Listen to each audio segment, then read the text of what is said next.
lapse syndrome. These are the several different kinds of bees. There's a solitary ground bees, there's bumblebees, there's the Africanized bees. Here are some of the several different kinds. There are several very large species of bees.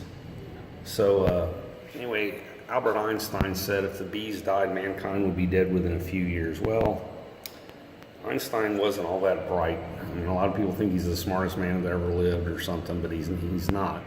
Now, we would still have pollinators, so butterflies and moths pollinate. Now, they don't pollinate as much. Bees have almost like a fur around it. It's not fur, but they call it a plush that holds a whole lot of pollen in it.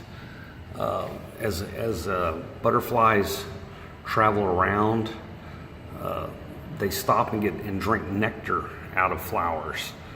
And if you're here in South Texas, you've seen the long flights of different kinds of butterflies as they go across Texas and across the nation. So they're long-range pollinators. A bee is never going to travel that far. It stays near its beehive. But these will create long reaches and diversity further away, which would serve their purpose too also. Also, beetles actually are pollinators. You know, they're slow pollinators, but they do actually account for other insects besides wasps, bees, and hornets actually account for about 2% of pollination. Moths do it obviously also, and wasps. Wasps they're not as busy as bees. You want to say they're busy as a bee, but they get around a lot. Now, they don't have that pile on the outside. They have the narrow body, but they do hold a little bit of pollen on them. So there's another couple of percentage points with wasps. Birds also pollinate. So here's a little exhibit where the white-winged doves as pollinators. So if you rub up against a plant, you can even pollinate things. And so here's a little exhibit about how you can help pollinators. And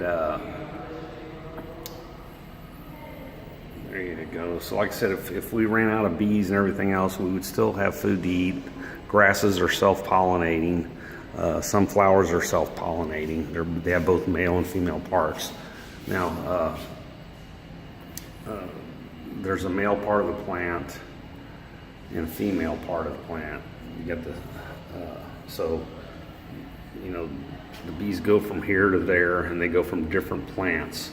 So here are some of the pollinators: flies, birds, beetles, moths. Bats in South Texas actually pollinate quite a lot. Butterflies, bees, and wasps. Like I said, the big one's the bees. The second one will be wasps. For the long-range biodiversity, butterflies. Here in South Texas, bats account for about a decent percentage because we have a high bat concentration population. Like I said, the beetles do it too, but they are slow pollinators. One of my secret security measures at my house, I got yellow jackets that live all underneath the eaves of my house, especially around my front door and all my windows. I've never taken one down when one's there. And through the F1, F2, F3, basically at F5 generations, all these wasps, as they come out, if I can, I get there right when they come out. Excuse me. So that they consider me part of the environment. I've never been stung by one, but people that have come up to my front door, just bang on my door, whoever it is, Amway or voter registration or whoever, people ask for money, you got about a 30% chance of getting stung coming to my front door. So that's I've got that I haven't actually trained my people. Ask me, how did you train them to do it? I didn't train them to attack anybody. I just trained them to not attack me. And so by the fact that there's a bunch of them right next to the door, they'll tend to sting people that come up. And anyway, if you got something out of this, I'd like for you to do 3 things: like, share, and subscribe. Thank you. I'm out.